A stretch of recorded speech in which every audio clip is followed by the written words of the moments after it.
Guys, welcome to the Tom Tombika Unplugged podcast. We are having another episode today, and basically, our episode today will be reaction videos. We are going to be looking at several videos and reacting to them. Uh, Beginning with the Pet David podcast, the discussion that was held there concerning Elon Musk and Donald Trump uh, disagreement, the public disagreement, and how it have gone from within 2 hours. The responses from Elon Musk on Twitter and Trump on Free Donor, another social media app, and how the relationship escalated from being the best buddy, Elon Musk visiting the White House, Donald Trump uh, giving all the congratulatory statements, applauding him for his efforts, praising Tesla vehicle and all the products and all the endeavor Elon Musk have been engaged in. And when Elon Musk disagreed with Donald Trump on his bill, uh, the proposed bill that I consider to be his budget, and Elon Musk has several disagreements with the proposal, and thought to my perspective is that maybe initially he he had some discussion internally. And since the disagreement was not resolved, then he came up publicly to make that statement that the bill was a disaster, and then things escalated from there. He had several tweets, and then Donald Trump. Donald Trump response were which I consider more, moderate. He was not. His reaction was moderate in nature. He was not.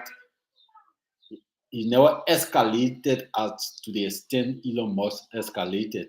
But there are news that there have been a resolution. Cool heads have gathered, and Elon Musk. I think that there are speculation that a call was made, and Elon Musk called Donald Trump to apologize, and they are trying to resolve their issues. Well, it's a bit difficult to accept somebody that way calling you a pedophile, that you're in the Epstein files and all of that. All those allegations Elon Musk raised on Twitter, and he has deleted some of the text, the text he had on Twitter. Some of his tweets have been deleted. That will tell you that there have been some resolution, and he was kind of angry. Uh, but the way he expressed himself and the way things escalated that quick, it was kind of strange to uh, for me, it was kind of strange. I never expected for things to escalate that quick. And considering these guys are two great individuals, billionaires, powerful individuals that they got people surrounding them that will make the right decisions. But also with their characteristics, their traits, these guys have always had things their way. Donald Trump being the most powerful man on the face of the earth, Elon Musk being the richest man on the face of the earth. So these guys have always operated in a circle that their will be done. They don't like being rejected, being questioned, being asked, or operating in a space where their will is not done. So eventually there was going to be a friction, but the expectation was not that it would be to that level. Elon Musk escalated, accusing Trump of being in a Epstein file, and that's the reason the Epstein file have not been publicly exposed, and calling him a pedophile and all of you. So all those accusations he made against Elon Musk. So we are going to look at the Pet David podcast where some of these issues were discussed lengthily, as well as I'm going to be doing some reaction Romaro games issues, uh, the current trend or event in the United States with regards to the deportation of uh, illegal immigrants, and with regards to the Middle East, the Iran. I just went through my feed this morning. I think it was on Twitter. I saw that Iran have attacked Israel somewhere in Tel Aviv.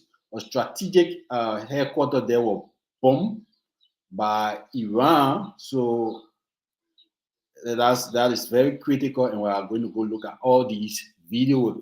Today, basically, it's just going to be reaction video. We are not going to discuss intellectual property or international trade subject matter, but basically, we're going to be reacting to the Pet David podcast video, Myron Gaines, and all those guys that discussing basically international trending news with regards to Donald Trump and Elon Musk's dispute, finding a resolution to amicably resolve the disagreement, looking at the illegal immigrants deportations taking place in the United States, the strikes and the protests, the violence taking place in the streets as well, and then looking at Iran and Israel fight.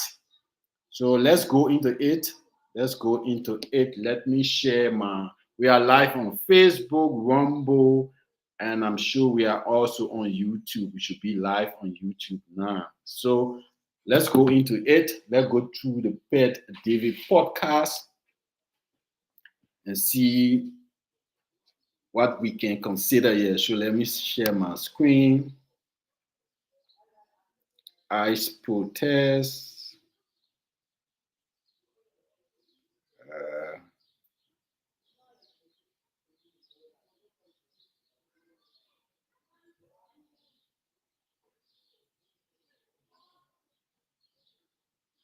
You see.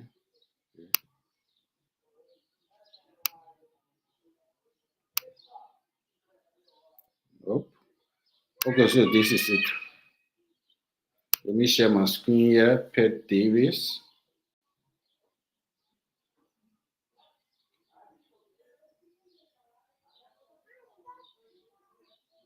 So this is Marco Nuas. Marco Nuas is the guest on the PBD podcast, and they were discussing issues surrounding the ICE protest, the Iran tension, the escalation between Elon Musk and Donald Trump, and the subsequent apologies that were given from Elon Musk to Donald Trump.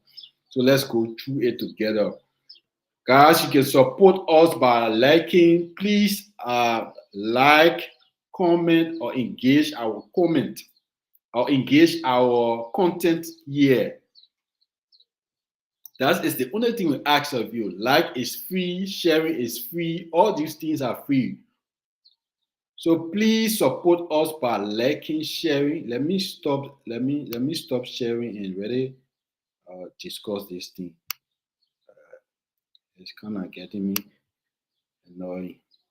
So guys, I want to stress here that we on my Facebook page as well as other pages, my YouTube, Rumble, and I got all the social media stuff, TikTok, all my social media pages, but particularly my Facebook page have the largest group and engagement. This is where I'm very focused on Facebook. That's why I have about 18K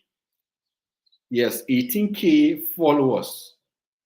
So that's why I put most of my content and my videos are all placed on Facebook before YouTube and Rumble and the other places. All I ask of you is to engage the content.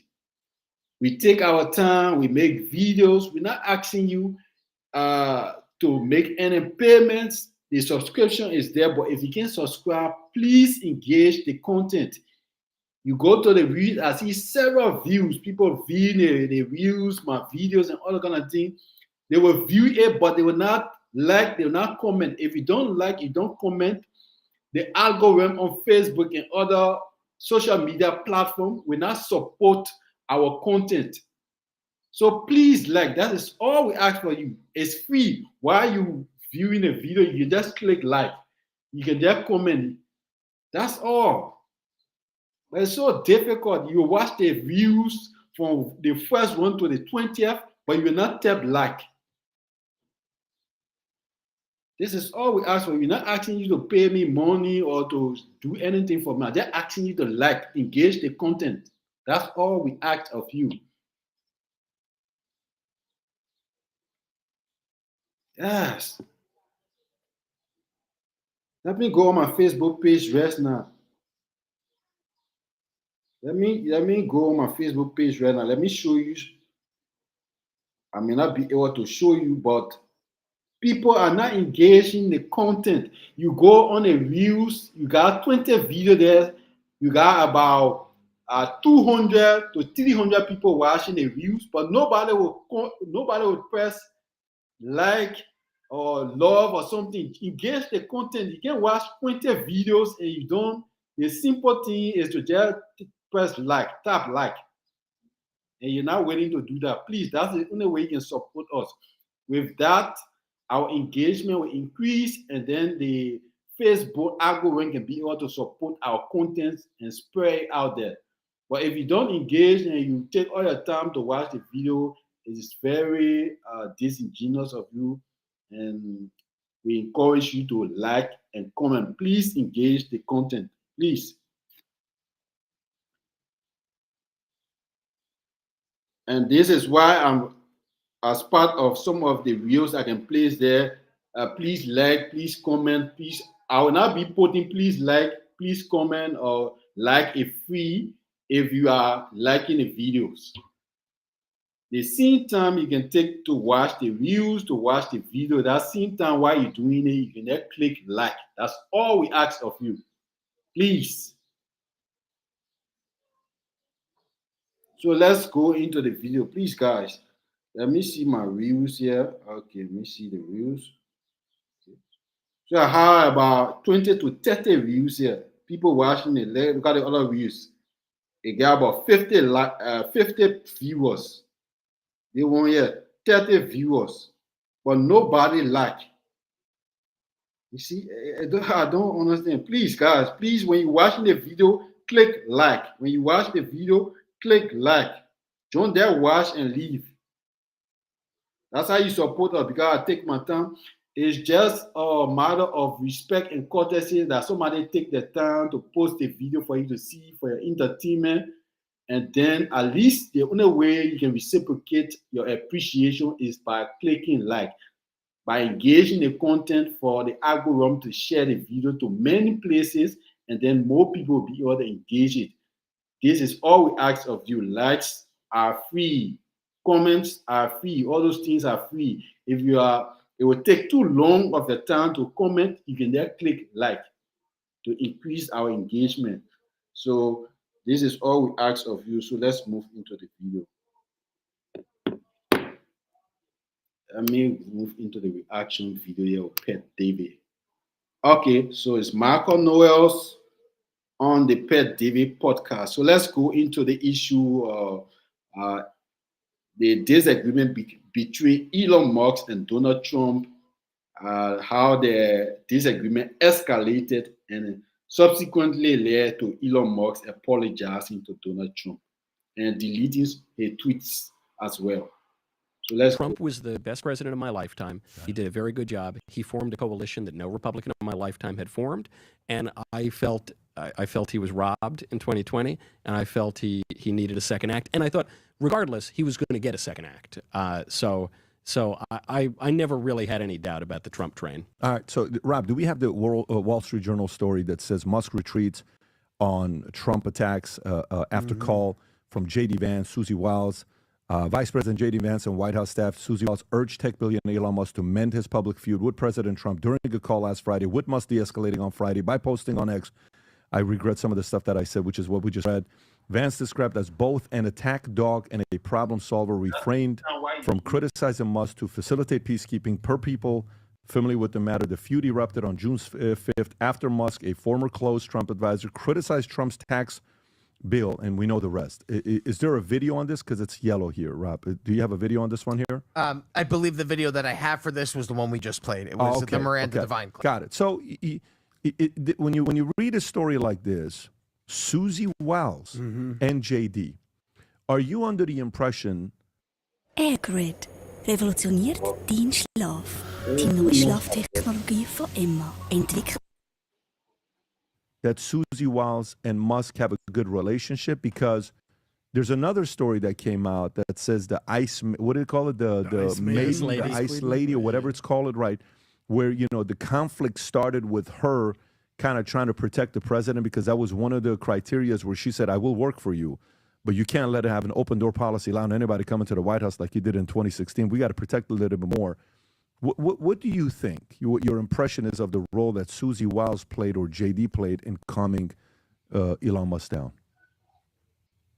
Oh, you were asking me. Yeah. I'm sorry. I thought you were asking over here. I think, it was reported that it was Susie and JD. It was. So yes. I assume, now look, I'm sure there were other people having conversations about this, but I would not be surprised. I would not be surprised if it was more JD Vance, because JD Vance has this, no one calls him the Iceman. You know, he doesn't really have the polarizing personality. But it might well have been Susie Wiles. I mean, she's a very effective chief of staff. Trump has given her a lot of plaudits. She's held that job from the campaign very, very strongly.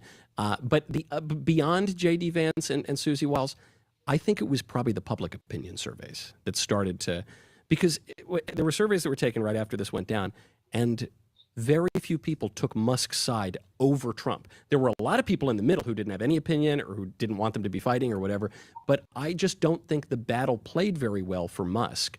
And I think he's a very intelligent person. I think he kind of realized that. And in some ways, the fight, in as much as it was ideological over the battle, it was kind of the expression of a guy who's worked on his first political campaign. I remember my first political campaign. I wasn't donating $200 million to it, but I remember when I was on, I said, hold on, wait, why are we compromising on this issue? Wait, why are we making a deal with this guy? Wait, hold on. You know, and if Musk's critique of the big, beautiful bill is that it didn't start to pay down the national debt, I just thought, hold on. The last time we balanced the budget, period, was 24 years ago, and it was only after the dot-com bubble, because we had the post-war, post-Cold War excess. So we just don't do that. The Tea Party failed to do it. The Bush era failed to do it. We don't do that. And you don't go from having zillion-dollar deficits to no deficit or to start paying down the debt overnight. That's not how Washington works. And in fairness to Musk, this is his first time really being involved on the ground in government. So I actually wonder if this was not just a kind of cri de coeur misunderstanding, and he realized, oh shoot, I calculated this wrong.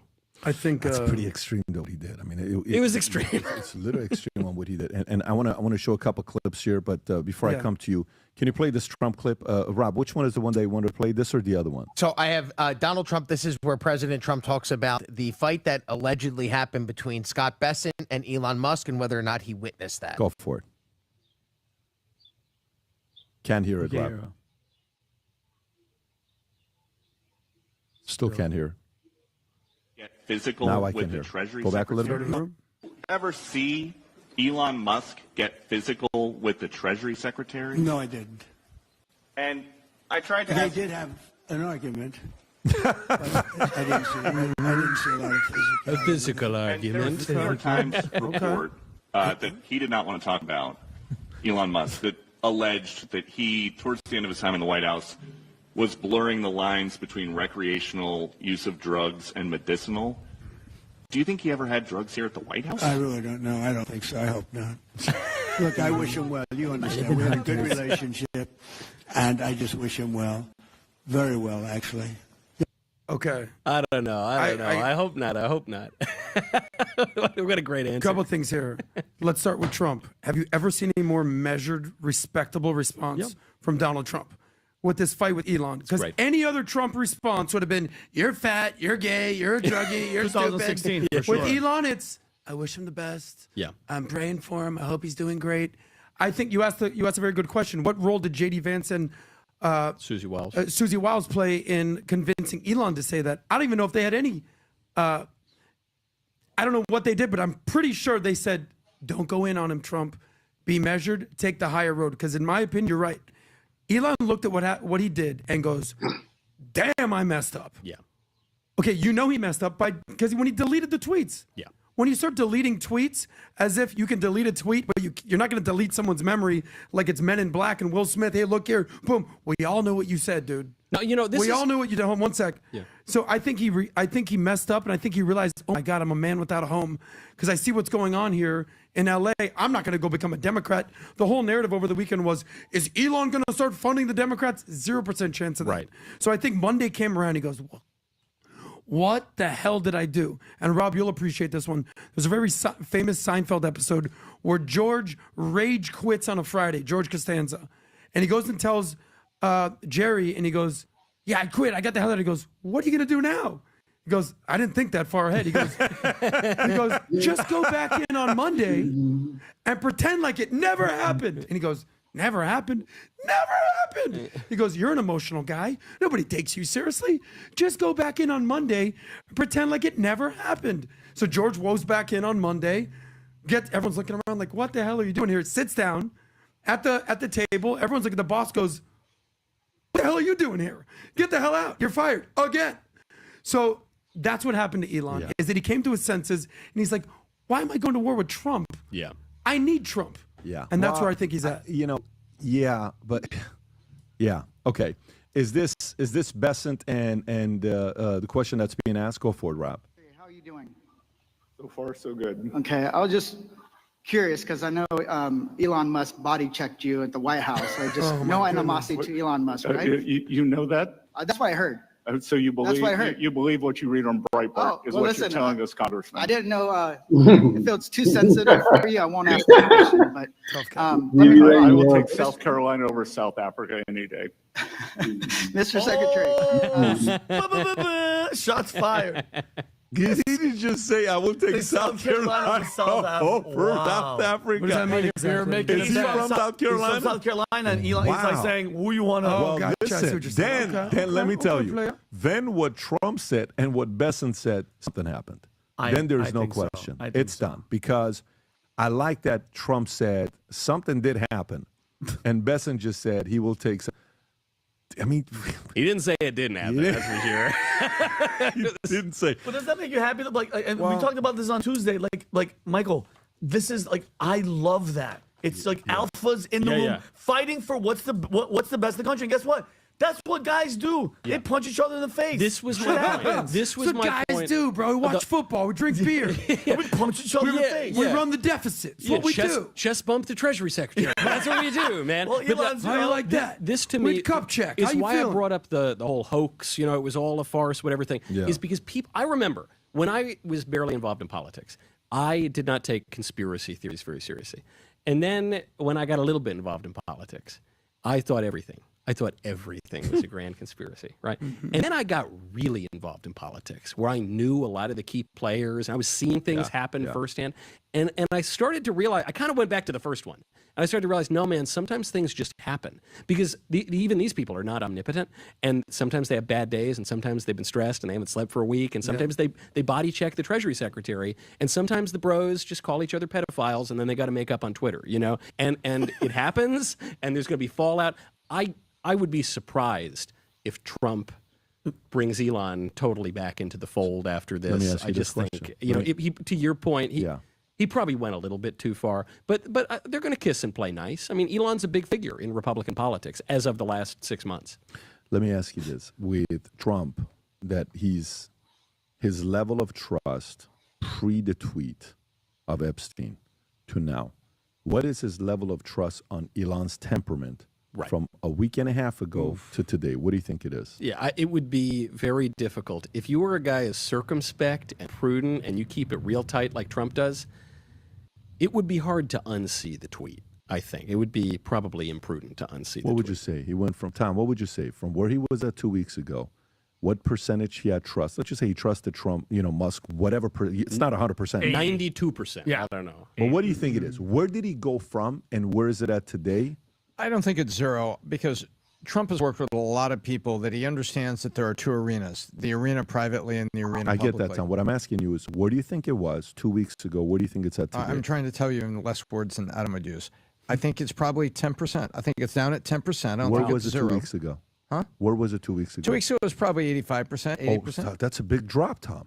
That's huge. You're saying it, Vinny, where are you at? From 85 to 10? I would say, honestly, he trusted him 70 when it started, because Trump doesn't trust it. He's even said it. I don't trust anybody. He doesn't trust the ABC reporter that was 5. He doesn't trust anybody. So I would go 70%. He trusted him because of the investment that he did to make him win. I'd say he's about 25 right now. He could still use him, but he's not going to freaking, guess what? You're not going to see him with freaking X bouncing around in his freaking head in the White House anytime soon. And then he got punched by Scott Besson, who's, I didn't know this till yesterday, he's a gay guy. You know what the hell that does to your ego? You got clocked by a gay dude?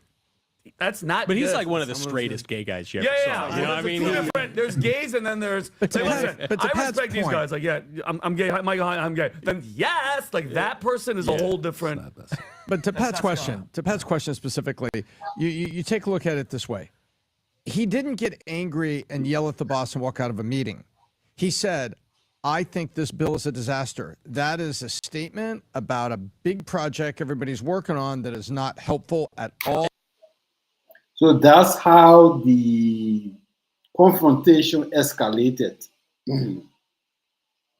Elon Musk basically,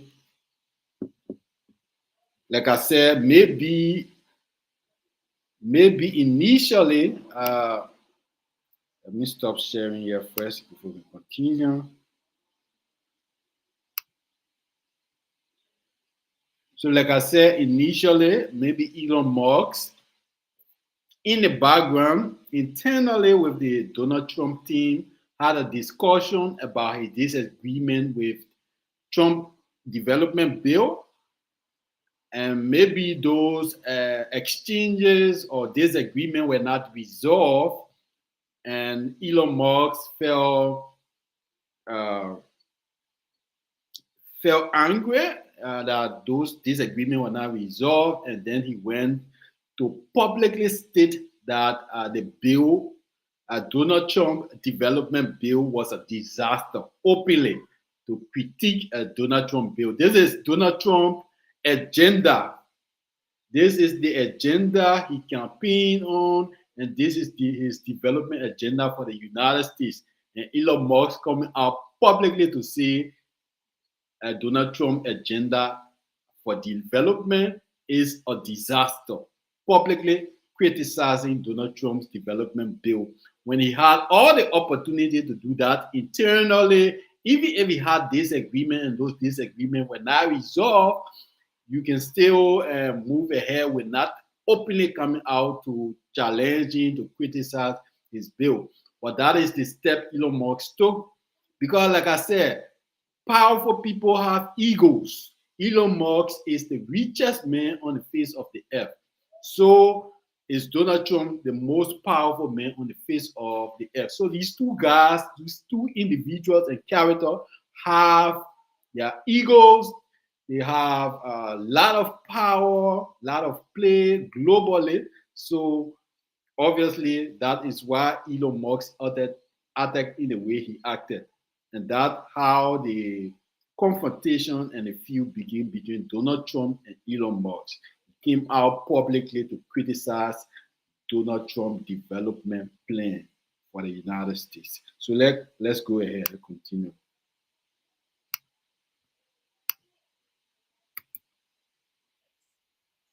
And then he comes back and goes, surprise, you're in the Epstein file, and then whatever he said there, so there you go, DJT.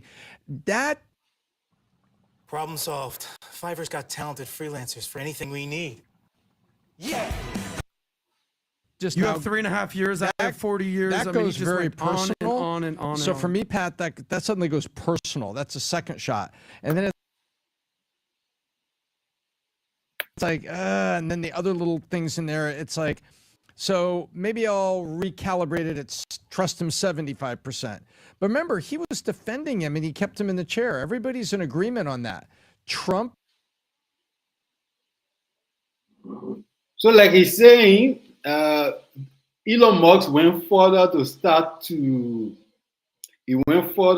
critique Elon Musk personally. So he went from discussing a national issue about his disagreement on Donald Trump's bill to going personal that Elon Musk went personal, attacking Donald Trump character by saying Donald Trump had not published the Epstein files because Donald Trump is implicated in the Epstein files because he's a pedophile. So Elon Musk escalated. It was, I said, within 2 hours, the time those tweets were made on X was within 2 hours. The first one, he stated his disagreement that the Donald Trump development budget is a disaster. Then he went further to say that without he supported Donald Trump to have won the election, which is plausible, and that Donald Trump is an ingrate. And then he went further on to double down that Donald Trump is implicated in the Epstein files and Donald Trump is a pedophile. That's what he have not released the full publication of the Epstein files. So he just doubled down. You can stab somebody, but to stab a person and keep the knife there and keep turning it, no. He went too far. He went too far. He really escalated. So let's go further here. Continue sharing.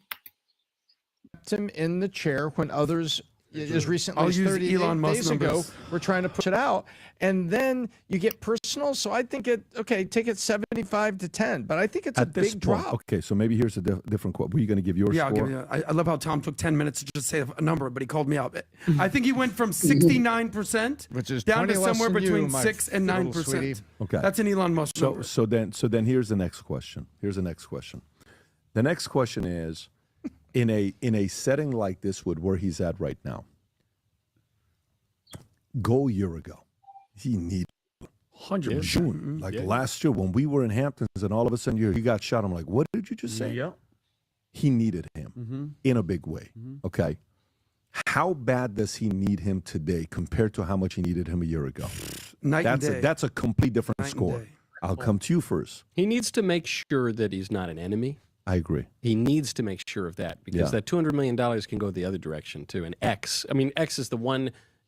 It's the smallest of the big ones, but it's still a big tech platform that it's the one that's favorable to us. And it's the only one that's favorable to us. So he can't make an enemy out of him. He doesn't need him. I mean, he got the job. And he, on the big, beautiful bill point, and I think this is really what got under Trump's skin. They've been working on this for a long time. This will be the signature legislative achievement of this year, and it's pass-fail. I talked to Scott Besson about this a month and a half or 2 months ago. It's pass-fail. If the bill fails, then you have the largest tax increase in American history, and the economy is going to falter because of that, and Trump's agenda is going to be really, really impeded. So they have to get something like this through, not to mention the immigration funding, not to mention the military funding, not to mention so on and so forth. So it has to happen. And for your biggest advisor, or one of your biggest advisors, to come out and say, I hate the thing that you have to get done, man, that's going to throw a wrench even if you don't call me a pedophile. Not helpful. Not helpful at all. So look, he doesn't need the Doge anymore. He doesn't want the advice anymore, it seems. He just needs to make sure that platform and those $200 million don't go in the other direction. And I think he's doing a good job of maintaining that. So in the past, when you go to a very big person that you need to help you become a president, Nixon went to Billy Graham. Billy Graham writes about this in his book. And Billy Graham got his back. And then after he got in, there was a lot of conflicts back and forth. Billy Graham said, I will never endorse a president ever again. And it was nasty. Okay. All right. So John F. Kennedy. They needed the mob. The mob with Chicago, Dewey, the 8,000 votes, the dead, whatever, and then eventually later on after they win, they're like, well, we never needed Chicago in the first place anyways. Sure. We're going to win without you. were there some promises made to them, where that came back afterwards? And then they're like, what happened? You told us you're going to do this, and now you're coming after us? We're going to take you out. You're done. Who knows? Hey, Billy Graham, who was baptized 250 million people in his lifetime. This guy went and spoke in Korea. 1.5 million people showed up to hear him speak. That's going to be translated by somebody else. Billy Graham's level of influence was, you needed his endorsement. This is a guy that would go on Leno. This is a guy that would go on Johnny Carson. This is a guy, he would go on Johnny Carson regularly. I don't know if he went on Leno, but he went on Johnny Carson. It's phenomenal when you watch it. You needed his endorsement, right? Today, that guy's Musk. Did the president make some promises to Musk if he helps him win? Great point. And then not keep What him? would the promise have been? The big sticking point on the bill was the EV credit. But you got to remember, going back months now, Trump said, I'm going to get rid of the EV credit. Yeah. And Musk even came out and said, I'm okay with that. Now, maybe he wasn't okay with that. But my question then for Musk, and maybe this just gets to his political innocence, if the EV credit really were the thing that mattered so much to him, why didn't he bring it to the president? Why didn't he bring it to Susie Wiles? Why didn't he bring it to? Why didn't he didn't, though. He never brought it to them. It is my impression that he didn't. Now, maybe he did, but it is my distinct impression that he did not. And I think a lot of this would not have happened had he brought it to him and gotten a clear answer either way. I could be wrong about that. I don't know. I don't work in the White House, but it is my distinct impression that it didn't come up. So just so you know, in this case, I am on Trump's side because I think Trump is 100% America first. Elon's got businesses that's international, and his leanings could be in a different place. He's more libertarian. He's more pro-free trade. And to be quite honest with you, what he's building, it's a good thing when you fight a girlfriend or you fight a friend, and let's just say people are drunk, and you have 2 minutes. In 2 minutes, you gather all the intel you needed. All you needed. Yeah. And it's like, bam, bam, bam, bam, bam. Oh. Yeah. Take some notes. Yeah. I got it. Yeah. Hey, you want to go to dinner? But it's here. Right. And I think just in that 2-hour exchange on X, I gathered so much intel from Elon just for myself long term. Yeah. Not even for Trump, for my sake. My kids, long-term planning, vision, all of that stuff. I gathered a lot of intel. But the part where I will side with Elon is the following.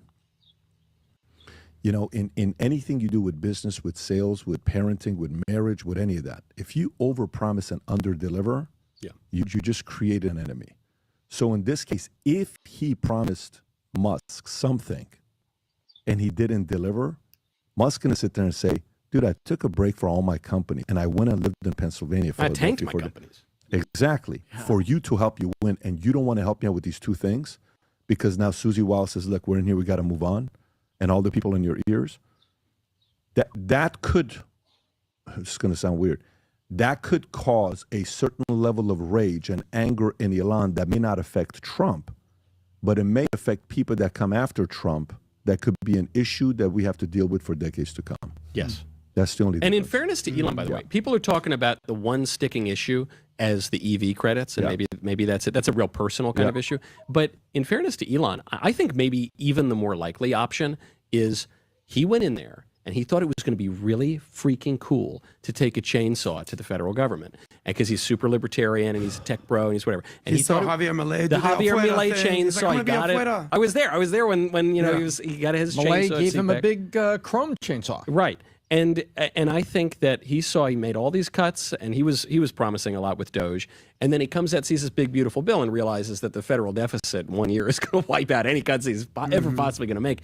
And his reaction might have been ideological and in a personal way, which is saying, hold on, all I've done is for naught. I don't actually think all he did was for naught. But it could have been, it might not have been just like, hey, why didn't you help my companies? It might have been a more principled ideological stance. But again, one where you think like, I guess to your point, maybe you got to manage expectations going in, but what, you thought we were going to balance the budget? I get that, bro, but you okay, so let's say in your mind, you make 200 promises to 200 different people before you run for office, okay? Yeah. And you're such a player that you know you don't have to keep 140 of them. Yeah. And you're still going to keep them. Let's just say, like, it's okay. They're not going to do anything. I know too much on these guys, and they're not going to do shit. Let's just say you're like at that level. There's going to be 10, 20 names. You made a promise. You better freaking deliver. And on that 10, 20, there usually is a one name that you better deliver. Yeah. And that name is Elon. That's the point. So that's where I'm going with this, where, again, I don't know. I'm not on the inside. I don't get a phone call, that say, hey, what do you think about this? I'm just, talking, spitballing here. But let's go to the next story. Let's go to the next story. The next story I'm going to go to is NATO. Tom, I'm coming to you with this one here. And then, Michael, I'm going to come to you next. Russia could strike NATO by 2030, alliance call to boost air defense 5x. Okay? So I'll read these three, Tom, and then I'm just going to tee you up, and then you take it from there. Okay? So, NATO Secretary General Mark Rutte warned at Chatham House in London on Monday that Russia's defense production outpaces NATO, stating, in terms of ammunition, Russia produces in 3 months what the whole NATO produces in a year, and its defense industrial base is expected to roll out 1,500 tanks, 3,000 armored vehicles, and 200 Iskander missiles this year alone. He cautioned Russia could be ready to use military force against NATO in 5 years, urging a 5-fold increase in air defense systems. He highlighted NATO's industrial lag, noting, take Patriot, the most important air defense system we have, the most advanced. You will get it in 10 years if you order it today, and called for a 400% increase in air and missile defense, saying we need 5 times as many systems to defend ourselves against missiles. He proposed NATO members raise combined defense spending to 5% of GDP, including 3.5% on core traditional military costs and 1.5% on security-related investments, including infrastructure and building industrial capacity. Tom, I'll just pause there, okay, on this story. Then I'll go to the one with NATO seeking to include Ukraine funds. But your thoughts on this? Is he just selling? Because this sounds like a salesperson. Impose a bunch of fear, scare the crap out of them, place a massive order of equipment and supplies and military weapons that we need. Yeah, well, basically, Mark Carney has a problem. Let's start with Canada. Is a problem. And I could give you a different headline.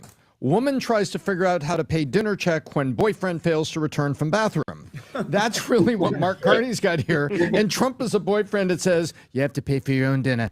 And that's what happened. So basically, Canada is announcing, hey, we're going to increase our spending to 5%. Why 5%? Because 5% is what Ein Schweizer Ingenieur hat gerade ein System entwickelt, das Räume in unter 90 Sekunden abkühlen kann, ganz ohne Freon oder Energieverschwendung. Es heißt Briza AC und es verbreitet sich rasant. In nur 30 Tagen wurden über 1,5 what they all looked around the table and said, if dad doesn't pay for dinner, it really is going to take all of us taking about 5% of GDP.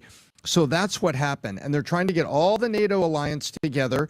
And I take you back to Zelensky has the incident in the Oval Office with Vance and Trump, and then goes straight to the UK and to France, who says, don't worry, we'll back you up. But remember, their money was half loan, half gift. Yeah. So you got to pay it back. How are you going to pay it back? How about some rare earth minerals? And so NATO is forced to pay its own way right now. And even as they support Ukraine, they're scared to death of Russia, and they're realizing, we really need real defense here. And now Trump has said, I'm not paying for all dinner. You got to pay for some of it yourself. So that is the first thing, is that Trump has reset who pays for what with NATO, Pat. That is point one. And you're seeing all these. And yes, hey, we got to raise this up and we got to buy some of the stuff on our own. That's number one. And number two is they're trying to loop in the support of Ukraine. And they know if they do that, that's going to rev up Russia even more, who said, I told you part of me starting this was I was really irritated because you wanted Ukraine to go into NATO. So now they realize that they need defenses to kind of balance the books here. That's what's going on. Okay, Michael, your thoughts? Look, there is a realpolitik issue with Russia. I hate to give the neocons any credit at all, but there is a realpolitik. We think about politics only in the perspective of domestic ideologies. Mm-hmm. And in that way, Putin is kind of based because he builds cathedrals and is anti-globalist. And so I get it. However, they do have a lot of missiles pointed at us. And so from the perspective of the United States, Trump has taken a more diplomatic approach with Putin, which I think is a good idea. But if you're Europe, I get why you're freaking out. I understand. And also, to your point, I get why you're worried if all of a sudden your free military defense that you've had for 70 years is suddenly looking like you might have to chip in a little bit for it. But again, this all comes down to the huge mismanagement of the Ukraine issue. Because this is where I'll knock the neocons. For them, it's so black and white, and everything is either you're Neville Chamberlain appeaser, or you got to bomb the entire world. And there is a role for buffer states. You remember buffer states? I mean, getting to what you alluded to about Ukraine being included in the NATO funding. I thought Ukraine wasn't in NATO. Buffer states are a good thing, and I get it. I was just in Hungary, at CPAC Hungary.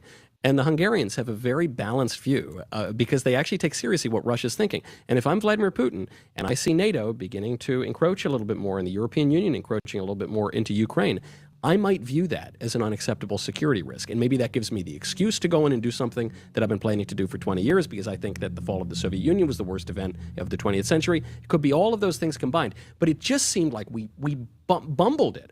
And so when people call to stop just giving a blank check to NATO, when people call to make Europe start paying for some of its own defense, in part that is deserved because NATO has screwed up a lot. NATO has, if you want to say you're just a defensive alliance, then don't lead aggressive wars of regime change that create perverse incentives around the world. In part, it's like what the Dr. Fauci thing. Why don't we trust the healthcare people anymore? Because they screwed up, man. And so you can't blame ordinary people for taking a rational response and saying, hey, I'm not going to give you a blank check of my belief or my money. No, I mean, that's a good, and by the way, this leads to, Adam, I'm going to come to you right after this. NATO seeks to include Ukraine funds in a new spending target. Allies are set to allow contributions to Ukraine defense to count towards a new 5% GDP defense spending budget. What a freaking ridiculous. Did you understand what they're saying? Yeah. You get what they're saying? Like, hey, if you contribute to your budget percentage, but if you're giving it to help out Ukraine, that counts towards your budget. What does that even mean? With a preliminary draft of the summit declaration stating that they will allocate at least 3.5% of economic output to core defense requirements by 2032, plus a additional 1.5% to protect infrastructure, defense networks, and ensure civil preparedness. The declaration to be finalized at the summit in Hague also proposes eliminating defense trade barriers per Bloomberg. One-page draft, a shift from last year's 5,000-word statement omits Ukraine's NATO membership prospects, and last year's $40 billion Kiev pledge focused solely on defense spending to avoid public disputes with President Trump, who has pushed for a 5% target as NATO Secretary General Mark Rutte aims to deliver a win for Trump by ensuring U.S. engagement, according to people familiar with the matter. Adam, your thoughts? So this 5% number is not a small number because right now the number is 2%. Right. And most countries aren't even paying 2%. So now Trump's saying, yeah. 5%? There's only one country, I think, in all of Europe that's paying 4%, which is Poland. And because they're quote unquote next. Here's my whole point, whether it's NATO or any of these issues. And I can't believe I'm saying this, but I'm saying this loudly and proudly. Because in 2016, I would have never said this. Trump was right about everything. Make NATO pay. We're like, oh my God, he's upsetting our allies. Yeah, because they haven't paid anything. Start paying up. Build the wall. Walls are racist. Why would you say that? Turns out we need a damn wall here in America here, buddy. China, the tariffs, they're ripping us off. Why would you do that? That's racist. No. Apparently now they're finalizing this deal in China. The woke, radical left are psychopaths. Yeah. He was right. So all these things that, at the end of the day, 2016, there was people that caught on early. Respect to you. I get it. You're welcome. But most of us weren't ready. Stop it, Vinny.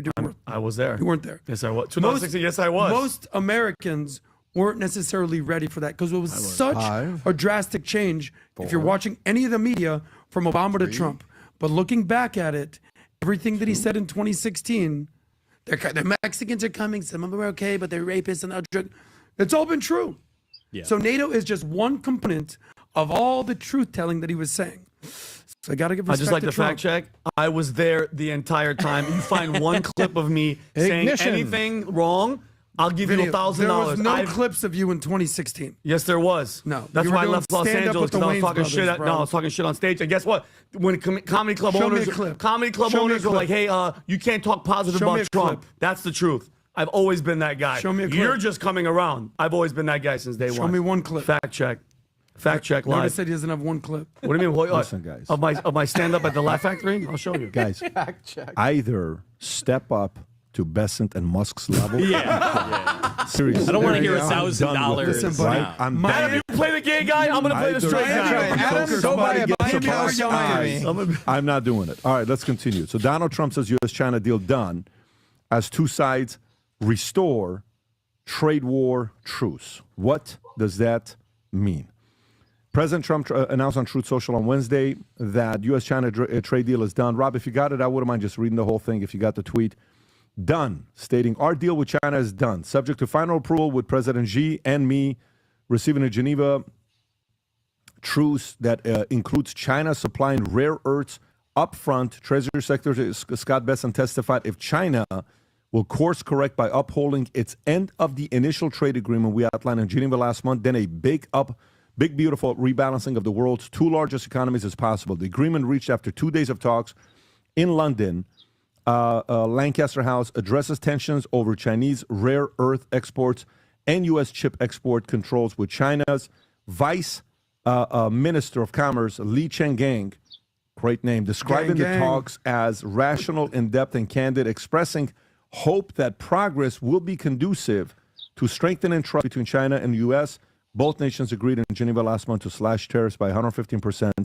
115 points, providing a 90-day window to resolve the trade war. As I said, our deal is done. Full magnets and any necessary rare earths will be supplies up front by China. Likewise, we will provide China what we agreed to, including China students using our colleges and universities, which has always been good with me. Interesting. We are getting a total of 55% tariffs. China is getting 10%. Relationship is excellent. Thank you for your attention to this matter. Thank you for your attention to this matter. Your thoughts on this? I feel vindicated, actually, because with Trump and the tariffs, there were three things he could have been after. He could have been after getting a better trade deal. He could have been after reshoring American jobs. He could have been after getting the revs from the tariffs. But he couldn't have been after all three at once, because you can't. If you negotiate and get a better deal, you're not going to get the jobs. You're not going to get the revenue. If you get the jobs, you're not going to get the revenue because you're going to have the things made and bought in America. So the question was always, which one of those three is he after? And there are people in his administration who don't want better trade deals with China. Who don't want? They want to.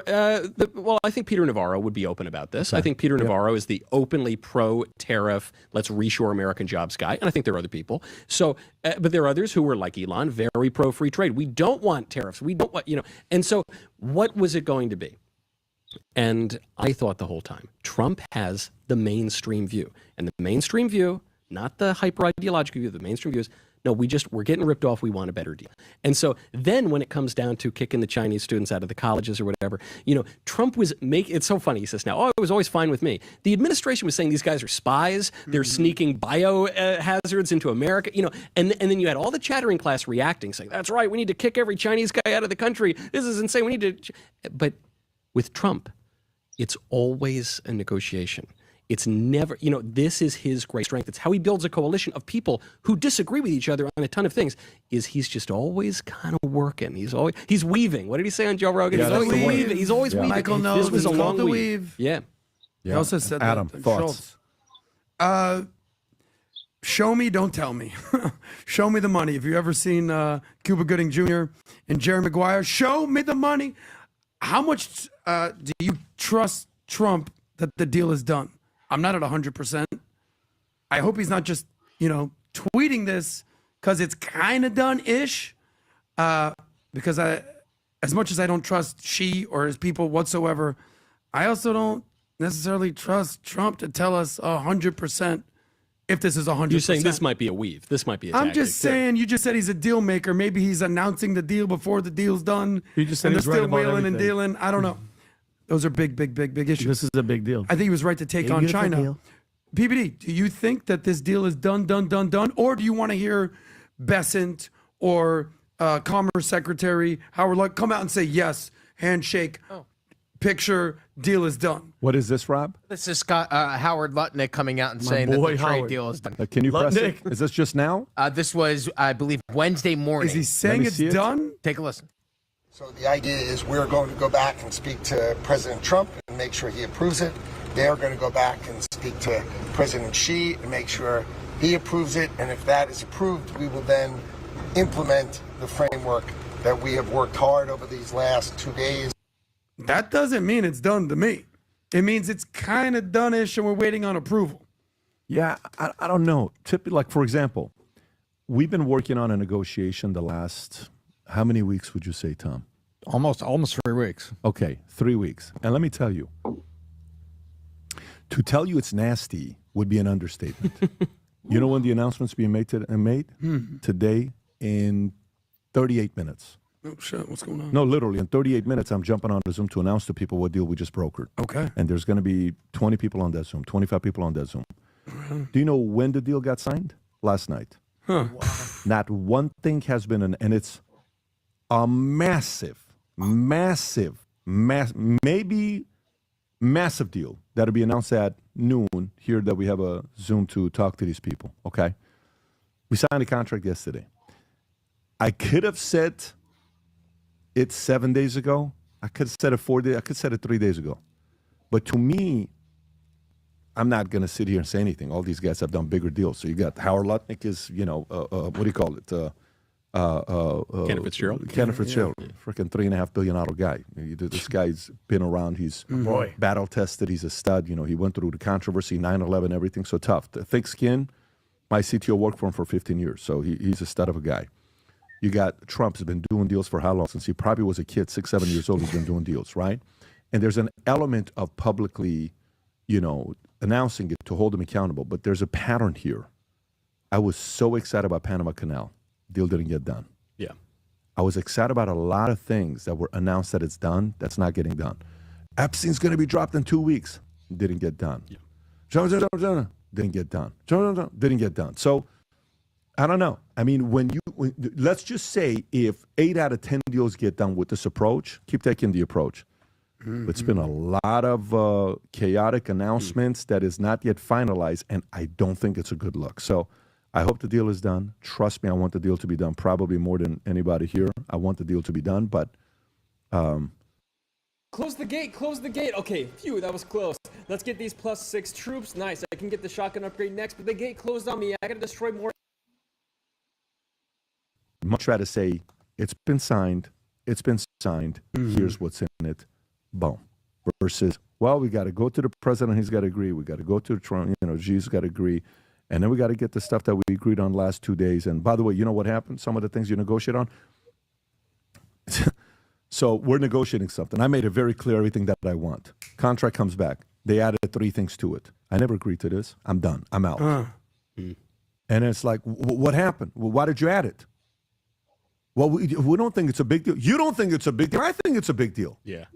Why didn't you bring it up? So now if I would have announced it, now it's like you lose credibility if you announce it. So it's like now, well, you put yourself out there. You said the deal is good. Now we just added 2 things. So I don't know. Now, I don't want to create controversy, but it sounds like you're kind of agreed with me on that one. No, I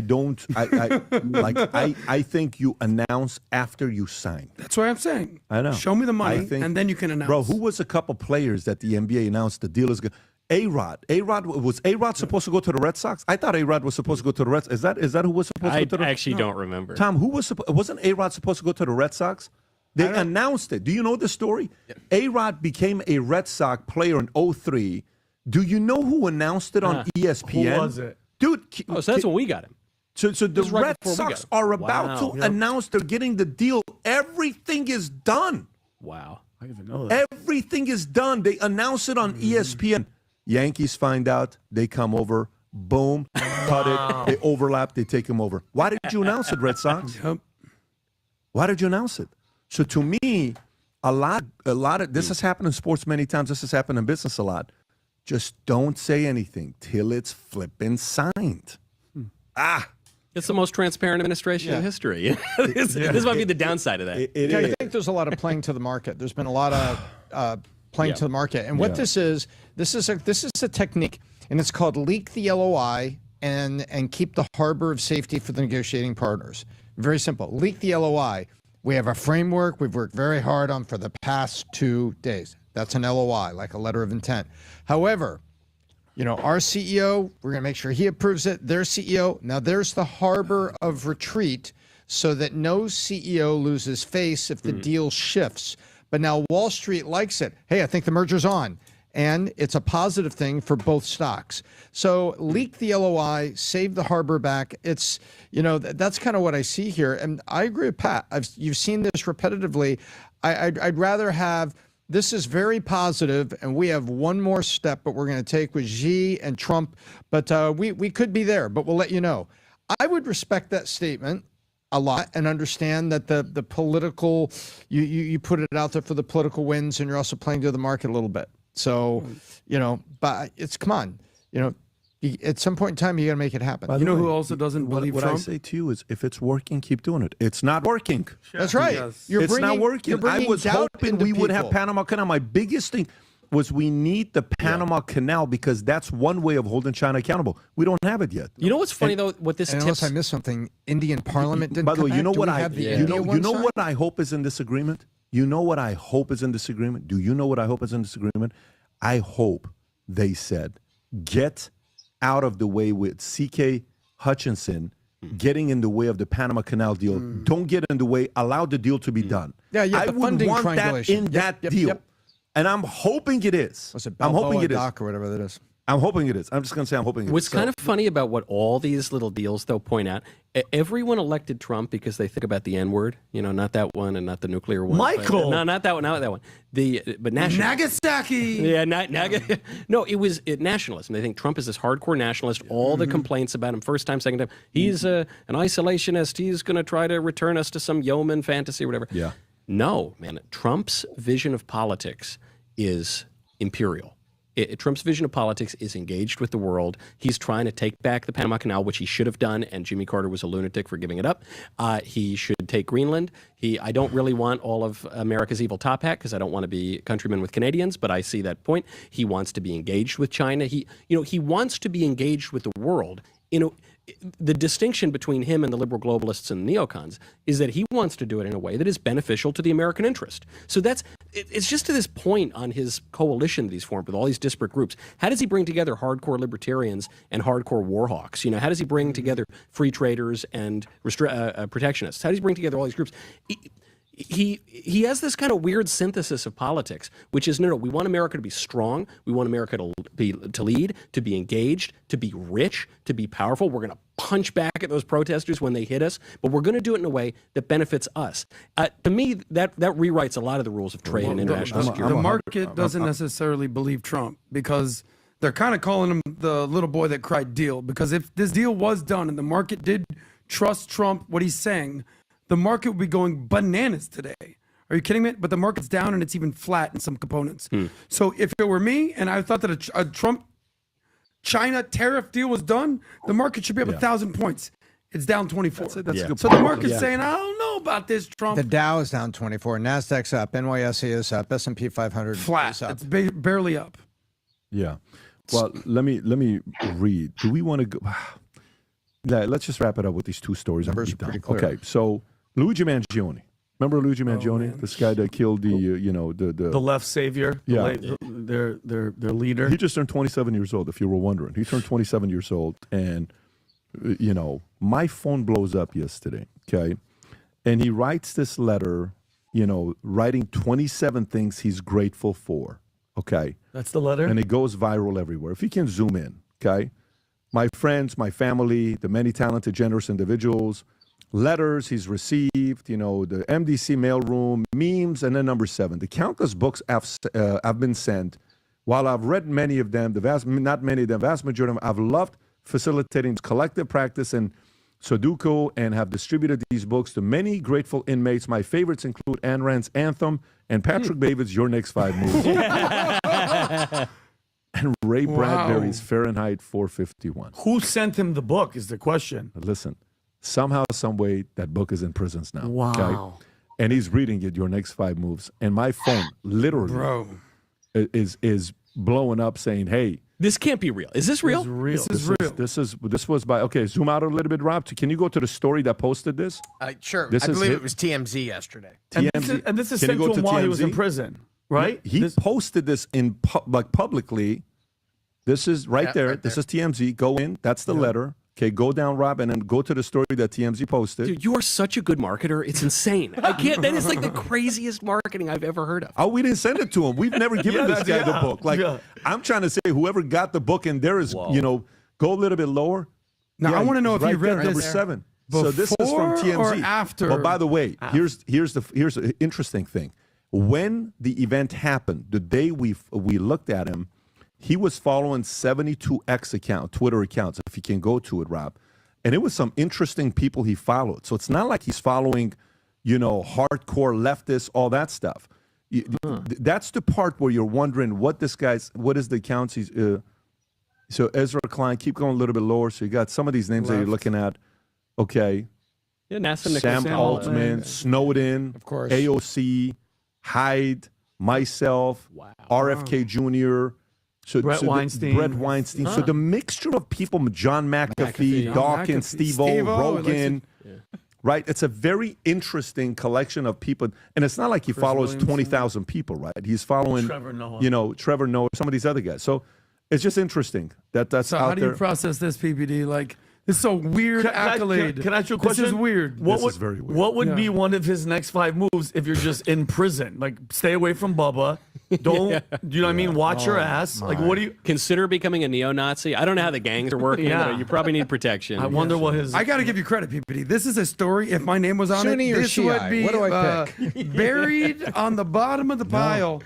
You're like, hey, guys, shout out. Very Luigi, good book. next Wow. 5 Very good moves. book. Congratulations. It just shows. That's congrats, Pat. At least you didn't read the book before. Can you imagine? Congratulations. It's like, not really, though. You know what I'm saying? Thank you. Hey, guys, if you need a good summer read this summer, your next 5 moves. It's so hot right now. It's out there. It is what it is. I thought it was an interesting story. Who sent it? Did you send it to me first? Who sent it to me first? I didn't. It wasn't me. Maybe Umberto or somebody. Yeah, somebody sent it to me, and then we went through it. All right. Is there any story we haven't covered that we should? Because, Rob, we have nothing else till next weekend. Iran. Are we going to go to war? Let's do that one. Okay, let's do that one. U.S. to pull some personnel from Middle East amid rising tensions with Iran. Okay. President Donald Trump announced on Wednesday the partial evacuation of U.S. personnel from the Middle East, stating they are being moved out because it could be a dangerous place, and emphasized they can't have a nuclear weapon. Very simple, and they can't have a nuclear amidst stalled nuclear talks with Iran. U.S. intelligence reports of Israel preparing strikes on Iran's nuclear facilities. The State Department Wednesday advisory noted on June 11th, the Department of State ordered departure of non-emergency U.S. government personnel due to heightened regional tensions, authorizing voluntary departure from Bahrain and Kuwait, with Reuters reporting a planned evacuation of the U.S. Embassy in Baghdad. The U.S. military presence in the region, including bases in Iraq, Kuwait, Qatar, Bahrain, and UAE, faces increased risk, with Defense Secretary Pete Hegseth authorizing voluntary departure of military dependents, primarily from Bahrain, as a U.S. official confirmed. Michael, thoughts? Well, it was bound to happen, wasn't it? Don't we all have to bomb some Middle Eastern country every single... I remember in 1998, I was 8 years old, and we were bombing Iraq. And I asked my mother why we're bombing Iraq. And she said, Michael, every American president has to bomb Iraq. That's just the true story. That's what she said. What does she do? My mother, she's since passed, but she was like a headhunter. She was not like snipe, like, in person. And, but she had a good political, she had worked in politics too. And so I'm not surprised by this. What is most notable about this to me is today, I don't care how confident people sound, nobody knows what Trump is going to do, what Trump is going to allow the State of Israel to do. No one knows really what's going to happen. And that is the Trump foreign policy. The ones who say he's a total dove and an isolationist, they are just wrong. The ones who say that he's a complete hawk and a neocon, they're obviously wrong. Trump is the guy who is a total dove, says we got to end the wars in the Middle East, we got to pull our troops home, and then goes and kills the top Iranian general. And he knows it too. So that is his strategy. And it's how, when it was reported that he said to Putin, hey, if you invade Ukraine on my watch, I'll bomb Moscow. Even if Putin thinks that's a 5% chance that happens, it's a 5% chance. You can't take that risk. So no one who tells you with confidence what is going to happen knows what he's talking about. However, it does seem likely to me there has been a major war cry for war in Iran, at the very least for the U.S. to allow Israel to do something, which is probably why we're evacuating the embassies. There is zero public appetite for a war in Iran. Two things I'll tell you that are true. There is zero public appetite for that. Yep. Trump's base will be furious if something occurs that could be interpreted as the U.S. going to war in Iran and being committing troops there. No appetite. Okay, and Trump's political career and the new coalition he formed was formed in large part because he opposed the Iraq War. The other side is Trump is an imperialist, and he's a tough guy, and he's not a libertarian. You leave me alone, I'll leave you alone. That is not him. That's some of his supporters. That's not him. He also will not allow Iran to get a nuclear bomb on his watch because he also thinks that would be detrimental to his legacy. He won't let that happen. He's got to be the tough guy in the room. What that means for U.S. policy. Though. Say it again. Those two ideas collide. They collide. They do collide. They're opposites. Yes. It's going to be tough with this one here. Tom, your thoughts on this? Well, when those two ideas collide, you allow Mossad and Israel off the leash. It's very simple. That might be happening now. Yep. And I think no, am I predicting that? Kinda. Do I know that? Obviously not. But those two angles, Mike, I think you summarize those perfectly. And he's an imperialist this way. I'm going to go out, I'm going to, like Churchill, and says, well, what does Parliament think? Shut up, I'll be right back. It's just, that's the imperialist side. And then the other side is, I'm not going to let them have a bomb. Yeah. And so if it's really... Mit Monday.com führst du deine Großprojekte von verzögert zu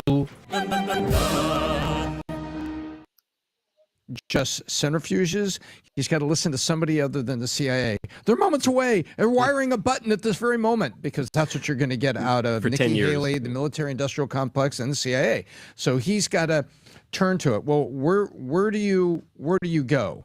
Well, Israel knows that they have to stay tough, but they also know that they just can't be at a constant state of bombing everything around them and cause a coalition attack. They don't want that. But could they be surgical, and could you take them off the leash and say, okay, Bibi, Mossad, this is what we're going to do here?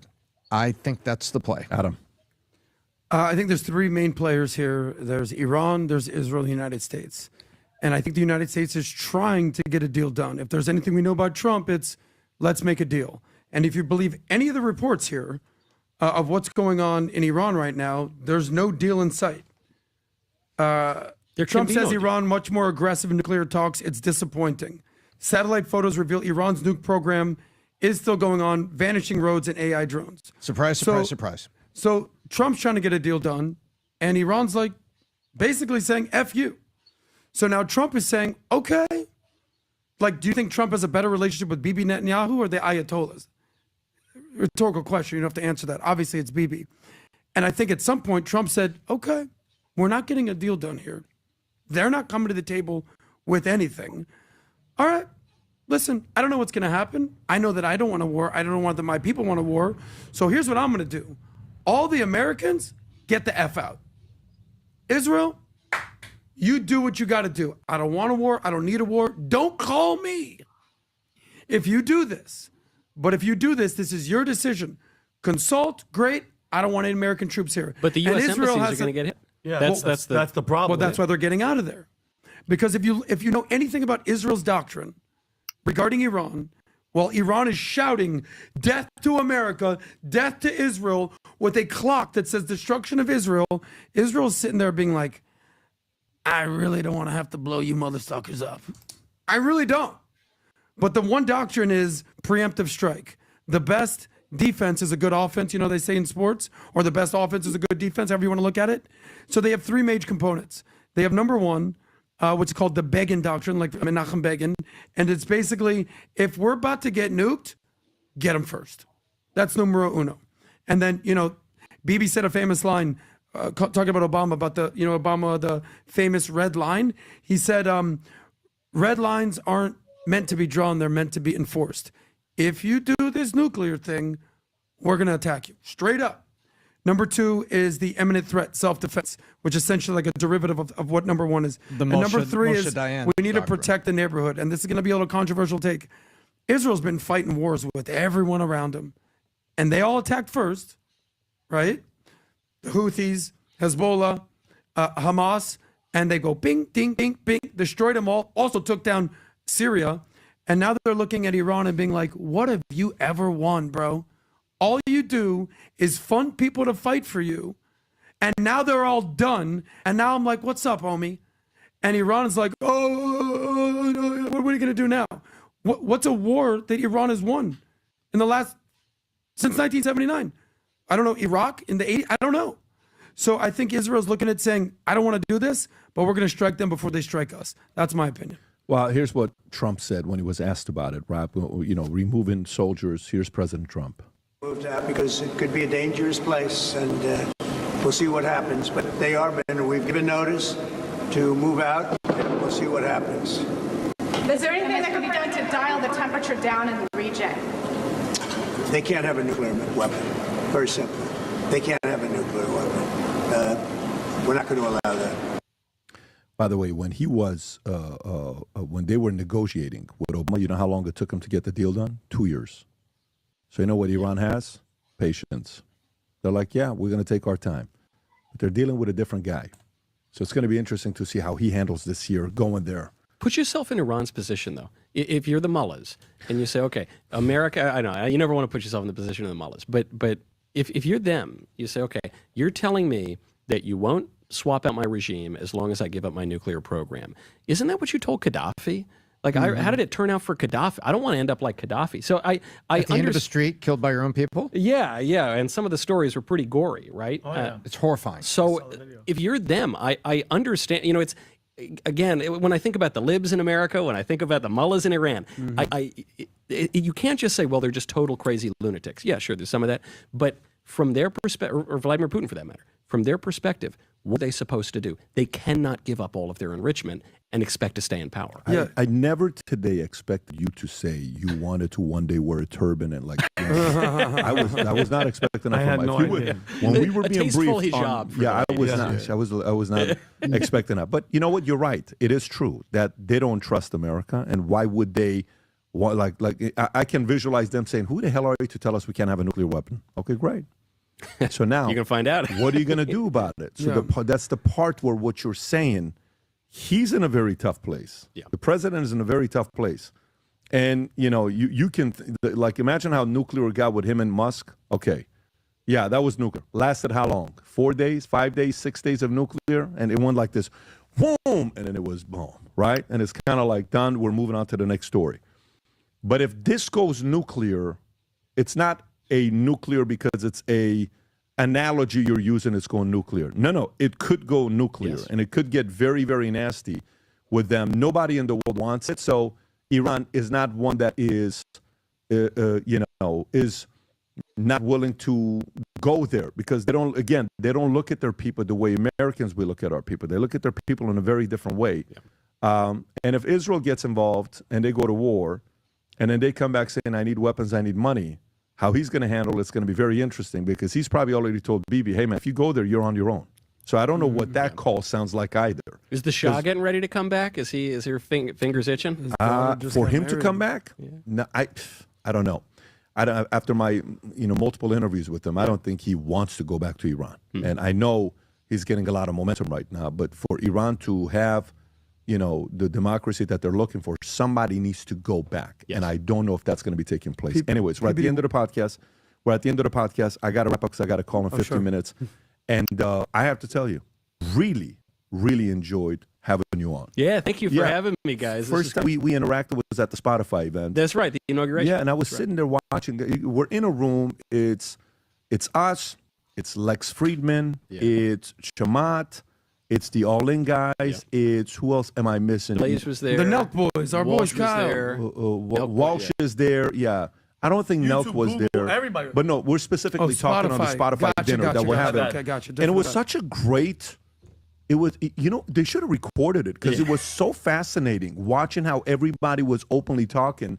But I was just watching you and sizing you up, and I said, freaking like this guy, because your Daily Wire, oh my God, Daily Wire, the value Candace, the mentorship, all this stuff that comes out, and we have I've said my stuff about the company and all the other things that we've had, but the conversation with Matt Walsh, you could tell Matt Walsh was a little bit standoffish. Just like, whoa, I don't know about you. He was very guarded. Listen, I'm one of Matt's best friends. Yeah. He's standoffish with me. We're sitting having a cigar. He's very, But I tell that's just who he you, is. when I watched you, I'm like, this is just a cool guy and good for him. So here's what we want to do, guys. If you loved him as much as we loved him, go support him.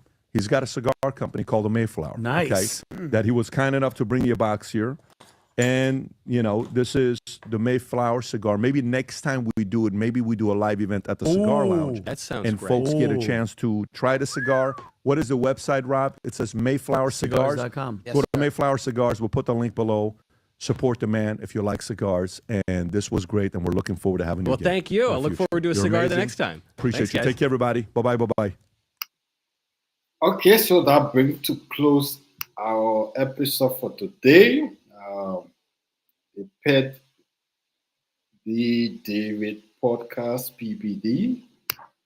And so, quite an interesting discussion concerning Elon Musk and Donald Trump feud, how it escalated from being best buddy to going on Twitter and tweeting that the president development bill is a disaster, then saying that without his support and help, the president was not going to be president. The president is ungrateful, which is true. Elon Musk really supported with his $200 million support to Donald Trump, leaving his businesses to go to the United States and be there campaigning and all of that. So which is factual in nature, but then going further to double down to say that Donald Trump is a pedophile, that because he's implicated in the Epstein files, that's why he failed to publish the Epstein files. Because remember, during the campaign, Donald Trump made a commitment that when he became president, he was going to make public the full Epstein file to the public, and that the public are going to have full access to the Epstein file. But when he became president, only a few portions of the Epstein file were made public, and even that was redacted. Certain portions of the files were redacted, and up to now, that commitment he made haven't been met. So Elon Musk took to dive down into that and say that because President Donald Trump is implicated, that's why he failed to produce the file. And subsequently, going cool head became calm, and they are both people surrounding them. The both of them has some discussions, and Elon Musk was able to call President Trump and apologize for his behavior and all the comments he made. And he deleted his tweet from X, and then the latest tweet was an apology tweet. So that's how far he has gone. And then we delve into the illegal immigrant, not deeply into the illegal immigrant issues that are taking place in the United States, the deportation of illegal immigrants in the United States. There are a whole lot of chaos, protestation, violence going on there. People looting fashion stores and going to the supermarket and superstores, looting stuff in the streets. Same events that took place during the George Floyd protests in the United States. I can remember clearly we have our version of protests in Geneva back then. In Geneva, I think it was 2020 or 2020. 2020, yes, 2020 George Floyd incident, and then we protested in Geneva. I went out there with my marks and all of you to sympathize with the Black community. And so that is it for today. And we look forward to seeing you hopefully next week, Saturday or Sunday. Bye, guys.